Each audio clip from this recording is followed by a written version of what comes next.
Lunch box with জুবাইরের পক্ষ থেকে মধ্যাহ্নভোজে স্বাগতম। আজকে গিন্নি কি কি দিল লাঞ্চ বক্সে একটু দেখে নেই। কাঁচামরিচ, লেবু আমার পছন্দের, যে কোনো কিছুতেই লেবু খাওয়াটা আমার কেমন যেন নেশায় পরিণত হয়েছে। সাদা ভাত, সাথে ব্যাচেলর জীবনের প্রিয় খাবার ডিম ভুনা। ডিম নানাভাবেই ভুনা করা যায়, তবে এইভাবে আমলেটের পরে হালকা পেঁয়াজ দিয়ে ভুনাটা আমি ভালো খাই। গিন্নির এটা আবার খেয়াল থাকে সর্বদাই। সকলে ভাবতে পারেন আমি বোধহয় প্রচুর ঝাল খাই। প্রতি লোকমাতে কাঁচা মরিচ, আসলে মরিচে ঝাল নেই, হালকা ঝাল মুখে নিলে ভাতের সাথে ভালোই লাগে। ডিম খেতে খেতে একটা বিষয় মনে পড়ে গেল।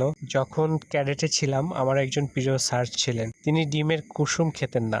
আমার আবার ডিমের কুসুম বেশ প্রিয়, তাই ডিমের তরকারি বা অমলেট হলেই আমি আর স্যার পাশাপাশি বসতাম। আজও ডিমের কুসুম আমার প্রিয়। সবাই ভালো থাকবেন, সুস্থ থাকবেন।